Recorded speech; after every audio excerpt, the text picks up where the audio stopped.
그 다음 이게 이제 평소에 해야 될 공부라면, 자, 우리가 진짜 중요한 내신 기간에 해야 되는 이 공부를 한번 보도록 하겠습니다.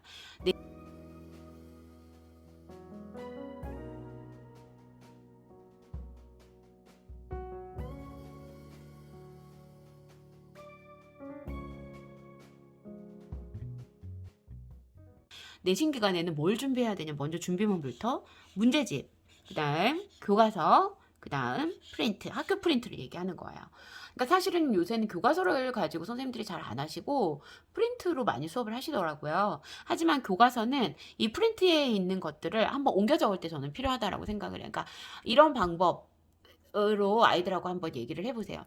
만약에 이제 학교에서 선생님이 프린트를 나눠주고 프린트에다가 위주로 선생님 설명을 다 했으면 그 프린트를 한 장 한 장 보면서 교과서에 그대로 옮겨 적는 거예요. 선생님 말씀을. 그럼 한번 복습이 되겠죠. 그걸 학교, 그러니까 시험 내신 기간에 내가 영어 요거 딱 문제 막 여러 개 문제를 푸는 그거 말고 딱 이렇게 교과서 내용 공부하는 시간을 내가 2주를 잡을 거야. 그러면 2주 중에서 1주 안에서 한 3, 4일은 그렇게 내가 이렇게 옮겨 적는 그런 작업을 교과서에다 먼저 하면 한번 대충 이렇게 내용 파악이 됩니다. 아, 선생님이 이런 거 중요하다고 했네? 그래서 그런 걸 이렇게 내용 파악이 되고 나면 이제 시험 범위에 맞춰서 철저하게, 만약에 1, 2단원이 시험 범위라고 해볼게요. 그럼 먼저 1단원부터 단어를 외워요. 단어를 외우는데 맨 앞에, 저는 내신 때는 그냥 문제집 활용을 진짜 많이 해요. 네, 문제집 한 권 그냥 띈다 생각하시고 문제집 가지고 활용을 하시면 돼요. 그리고 마지막에 마무리할 때 학교 프린트 다시 보고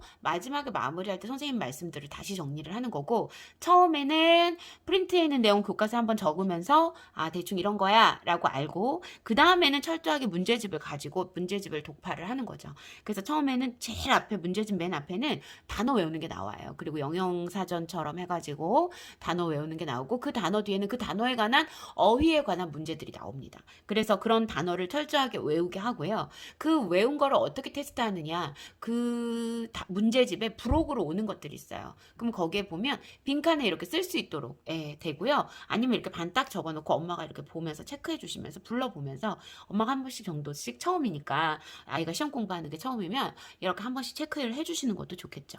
그래서 단어 관련 문제를 좀 풀고, 그 다음에 이제 단어 먼저 알아야 뭐 내용을 공부하든 할 거니까. 그리고 나서 단어 다음에 저는 뒤에 보면 대화문 같은 게 먼저 나오는데 저는 문법으로 그냥 넘어가요. 왜냐면 문법이 더 중요해요. 그래서 일단 기본 베이스를 단어로 깔고 그 다음부터는 중요도 순으로 하는데요. 문법을 공부를 먼저 하는데 문제집에 있는 문법으로 먼저 공부를 해요. 그 다음에 학교 프린트 나눠준 문법 공부를 하죠. 그럼 2번 공부하는 거죠. 그 다음에 내가 프린트해서 여기서 찾아보면서 잘 이해가 안 되는 부분은 인강이나 유튜브로 그 해당하는 부분을 검색어를 쳐서, 뭐 가주어, 진주어가 이해가 안 가 그러면 가주어, 진주어 뭐 이런 식으로 해서 검색어를 치면 다 나옵니다, 여러분. 그걸 가지고 계속 파고 들어가는 공부를 하는 거예요. 그래서 문법 먼저 공부를 해주고요. 단어 공부하고 문법 공부한 다음에 그 다음에 1단원의 문법 문제를 풀어야죠. 문법 공부했으니까 문법 문제가 뒤에 나올 거 아니에요. 그 문법에 해당하는 문제들을 풀어줘요. 풀어주고 나서 이제 그 다음은 어디로 넘어가느냐면, 대화문 같은 거는 저는 맨 나중으로 넘기고요. 본문 내용, 그 다음 중요도를 본문 내용으로 봅니다. 그래서 본문 내용을 파악을 하는데, 본문 내용 같은 경우에 저는 그냥 아이들이 가장 파악하기 좋은 게 직독직해.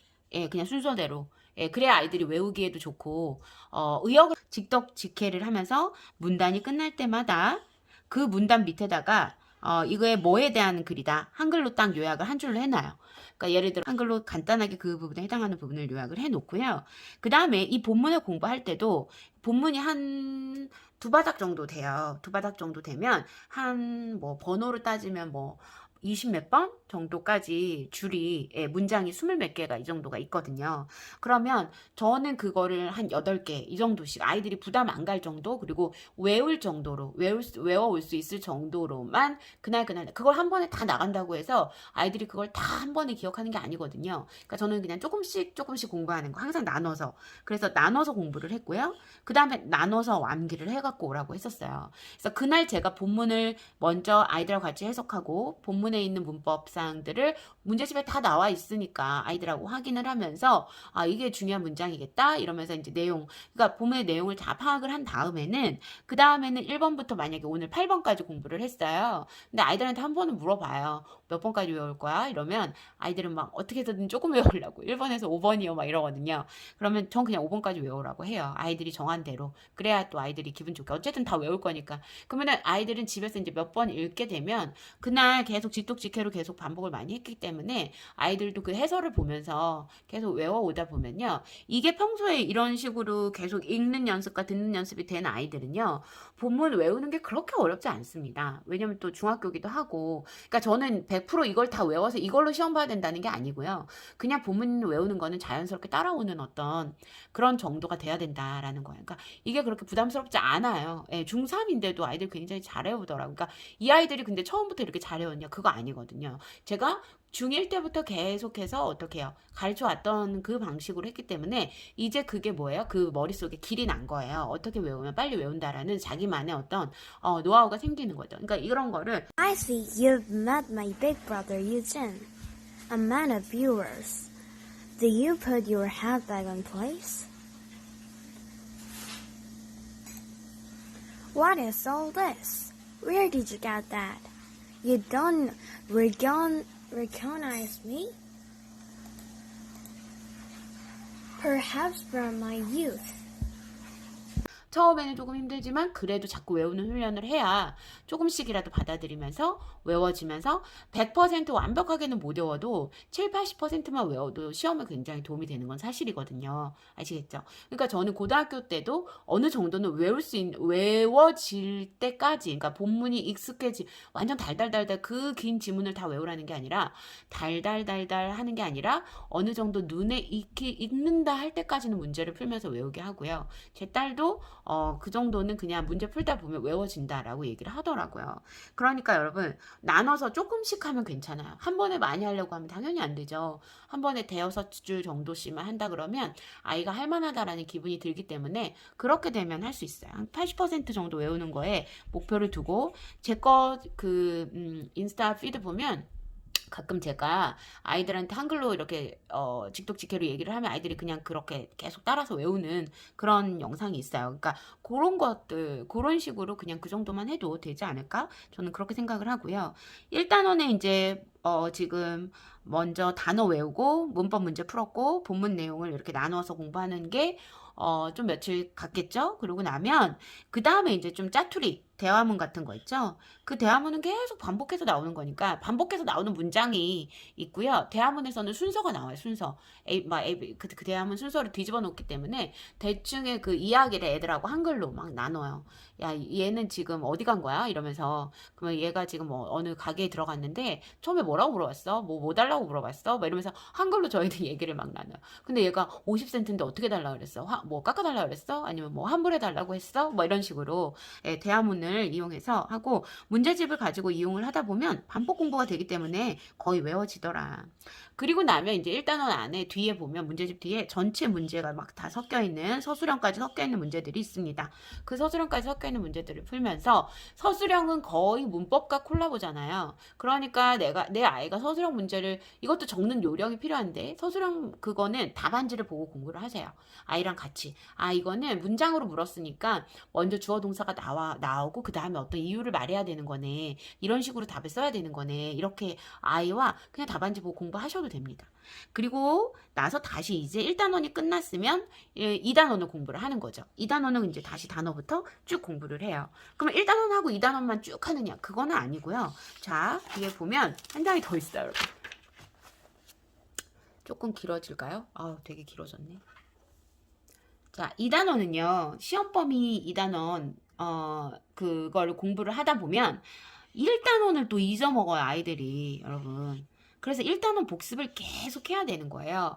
그때 이제 오늘 홍콩 쌤이 올려주셨던 그 뭐 이렇게 내가 독해를 적고 뭐 한글로 직역을 해서 적고 그걸 써보기도 하고 또는 뭐 문법상을 일부러 틀리게 써갖고 그거 틀렸나 안 틀렸나 눈에 익나 안 익나 이렇게 확인을 해보기도 하고 이런 것도 좋은데 사실은 아이들이 시험 기간에 마음이 급하기 때문에 그렇게 할 마음의 여유가 조금 없을 수도 있어요. 그런 아이들에게는 문제집에 나와 있는 부록이 있습니다. 예를 들어 백발백중이라는 문제 제가 몇 번 얘기했잖아요. 거기에 X10이라는 부록에는 계속 암기를 할 수 있도록 연습지가 있다라고 생각을 하시면 돼요. 예, 한 단원당 한 대여섯 번에 계속 반복을 하게끔 만들어줍니다. 그래서 그때 다양하게 뭐 빈칸도 있고 맞는 거 동그라미 하는 거 뭐 빈칸 하는 거 그 다음에 해석을 보고 쓸 때 처음에는 조금 쓰다가 점점 써야 될 게 많아지게끔 해서 점점 외워지게 한다거나 이런 식으로. 그래서 부록만 다 따로 따라가서 공부를 하더라도 80% 이상은 다 외워집니다, 여러분.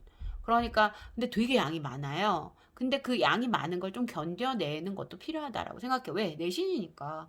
내신 기간엔 최선을 다해야죠. 아이들한테 일단 기본 마인드는 그거예요. 내신 기간엔 최선을 다하고 나서 그리고 나서 후회 안 해야 되는 거니까 조금 양이 많더라도 한번 다 해보자. 이렇게 했는데 100점이 안 나오면 이상한 거야. 이 정도로 공부를 해야 되는 거예요. 아시겠죠? 그래서 어떤 상태가 돼야 100점을 맞냐. 그러니까 물론 학교 시험이 뭐 어려울 수도 있고 근데 사실 중학교가 고등학교보다 어렵진 않잖아요. 그러니까 중학교 때는 충분히 노력하면 100점을 맞을 수 있다라는 생각이 들고요. 만약에 이제 어떤 상태가 돼야지만 100점을 맞을 수 있냐면 예를 들어 지문에 빈칸이 나왔다. 그럼 앞뒤 문맥만 보고도 바로 단어가 떠올라는 정도가 돼야 되는 거죠. 그러니까 이거는 내신이니까 저는 이 정도까지 공부해야 된다고 생각해요. 네. 그리고 얘를 위해서 본문을 어느 정도 눈에 있게 외우면서 훈련하는 게 저는 필요하다라고 생각을 하고요. 그래야 고등 가서도 막 이거 왜 이렇게 많아 막 이러면서 완전 손을 놔버리는 게 아니라 내가 어느 정도 하면 된다라는 그런 경험을 중학교 때 했잖아요. 이거 되게 많아 보여도 나눠서 외우면 돼. 이러면서 나눠서 조금씩 외워서 공부를 완전히 뭐 달달 외운다는 것보다는 어쨌든 익숙하게 공부를 하는 데에는 꼭 이런 게 필요하고 고등 때는 정말 2배, 3배로 더 많은 문제를 풀어야 됩니다, 여러분. 그래요. 그리고 그 외에 뭐 모의고사에서도 나오고 그다음에 서술형 답 적는 것도 또 되게 문제 딱 하나만 주고 서술형 적으라고 나오기 때문에 그런 훈련들도 차차차차 해 나가야 되는 거예요. 그래서 중학교 내신을 가지고 너무 고민을 많이 하실 필요 없고요. 그리고 중학교 내신은 글쎄요, 모두 다 특목고 보낼 거 아니면 그렇게 막 크게 사실은 막 벌벌 떨 정도로 그럴 필요도 없다라고 생각을 해요. 그러니까 내가 공부하면 공부한 대로 나오겠지라는 경험을 아이한테 시켜주는 거고 내가 이번에 이렇게 공부했더니 시험 성적이 좋았어. 라는 그런 것들을 알게 해주는 목표로 하시면서 뭐 100점을 맞으면 기분이 좋은 거지 뭐 100점을 꼭 맞아야 되고 안 맞으면 큰일 나고 이런 개념을 아이한테 주시면 벌써 지칩니다, 여러분. 내가 진짜 고등학교 가서 나 열심히 할 건데 지금 중학교 때 이렇게 공부를 하는 걸 보니까 물론 고등학교 때는 이거보단 더 많이 해야겠지만 내가 혼자 하면 이런 식으로 계속 이렇게 강의도 듣고 파면서 이렇게 공부를 하다 보면 아예 뭐 못하진 않겠다 이런 정도의 어떤 자신감을 아이한테 심어주는 거 저는 그게 목표가 돼야 된다고 생각합니다. 아시겠죠, 여러분? 그래서 다 한 다음에는 이제 제일 마지막으로는 선생님 프린트를 이제 시험 전날 같은 때는 당연히 선생님 프린트 같은 거 봐야 되는 거고 문제집으로 공부를 이제 마칠 때는 핵심 문장 중요한 문장이 또 나와 있어. 문제집에 그 문제집에 핵심 문장에 나와 있는 거에 문법 요소부터 다 적어보는 거예요, 아이가 스스로. 그래서 전부 다 설명이 가능한지, 적기 싫으면 말로 설명이 가능한지. 저는 그냥 아이들한테 계속 물어봐요. 여기서 이거는 뭐야? 그럼 아이들이 뭐 예를 들어서 뭐 가정법이요. 그러면 얘는 이거 빈칸에 이거 뭐 들어가야 돼? 그러면 우드 들어가야 되고 뭐 뒤에 동사 원형 들어가야 돼. 앞에는 뭐 과거 동사 들어가야 되고 뭐 그래? 그러면 여기 사이에 전치사 뭐 들어갔을까? 이러면서 그게 무슨 뜻인데? 막 이렇게 끊임없이 질문을 해요. 예. 그럼 아이들이 계속 대답하면서 머릿속에 얘기를 하는 거죠. 그동안 배웠던 거를 자꾸 말로 꺼내보면 훨씬 더 공부가 수월해집니다, 여러분. 아시겠죠? 자, 그래서 제가 또 영상이 길어졌는데 저는 일단 아이들이 평소에 해야 되는 영어 공부랑 내신 때 해야 되는 영어 공부는 좀 달라야 된다. 자, 평소에는 되게 다양하게 듣기와 읽기와 문법, 독해 다 접하는 공부를 매일매일 조금씩 나눠서 해야 된다라고 생각하고 내신 기간에는 본문 공부, 그러니까 책 교과 공부하는데 한 2주, 문제집 푸는데 한 3주, 그다음 총정리하는데 한 4주. 그렇게 해갖고 총 한 달 정도의 기간을 잡고 공부를 한다. 중학교 때는 사실 그것도 굉장히 많은데 물론 영어만 있는 게 아니라 다른 과목들도 있기 때문에 이제 한 달 정도가 잡혀지더라고요, 저는. 왜냐면 과학도 해야 되고 국어도 해야 되고 하니까요. 수학도 해야 되고. 그래서 이렇게 영어를 내신 기간에 이런 정도만 해도 먼저 문제집 한 거는 딱 뗀다라는 느낌으로 문제집에 완전히 파묻혀서 공부를 하고 다 풀고 문제집 불호까지 다 싹 하면 굉장히 많은 내용이에요. 그래서 그걸 한 권을 호다닥 하고 그 다음에 선생님 나눠주신 프린트, 그 다음에 자기가 설명해보는 마지막 정리 이런 것들을 통해서 내신 점수는 굉장히 중학교 때는 좋을 수 있다. 여기에서 조금 더 심화로 조금 더 많은 내용을 공부해야 되는 게 고등학교예요. 그래서 고등학교 여기에서 더 시험 범위가 좀 더 많이 추가가 되니까요. 그러니까 중학교 때 이런 단련을 해놔야죠. 내가 이 정도는 중학교 정도는 해놔야 고등학교 때 가서 아이들이 힘들지 않게 공부를 할 수가 있다라고 생각. 그리고 모르는 걸 찾아보는 줄 알고 모르는 걸 이렇게 질문할 줄 알고 내가 설명할 수 있는 방법이 좋다라는 거를 중학교 때 경험을 하게 해놓으면 고등학교 때 전반적으로 다른 공부에도 훨씬 더 많은 도움이 될 거라는 얘기예요. 자, 여러분 이렇게 해서 네 제가 요즘 홍콩 선생님 자꾸 내신 공부 얘기하셔가지고 저도 조금 생각나는 그런 방법이 있어서 이렇게 나눠서 공부하면 좋겠다라는 의도로 말씀드렸고 모든 공부에는 사실 네 정답은 없고 여러분들이 이런 방법 저런 방법 해서 빨리 내 아이한테 맞는 방법을 아이와 함께 정립해 나가시는 거 그게 되게 중요한 그런 초등 중등의 시기라고 저는 생각을 합니다. 네, 여러분 잘 쉬고 이제 뭐 여러분 덕에 여행도 잘 갔다 왔고요. 이제 앞으로 조금 더 기운 내서 재공부도 열심히 하고 네, 자료 만드는 것도 열심히 만들고 신문도 열심히 만들어서 많은 분들께 도움이 될 수 있도록 노력하는 그런 모니카 될게요. 자, 이번 영상이 도움이 되셨으면 구독과 좋아요 네, 꼭 부탁드리고요. 그러면 제가 힘이 더 많이 날 것 같습니다, 여러분. 네, 여러분 그럼 네, 좋은 하루 되시고 네, 다음에 또 뵙도록 하겠습니다. 고맙습니다.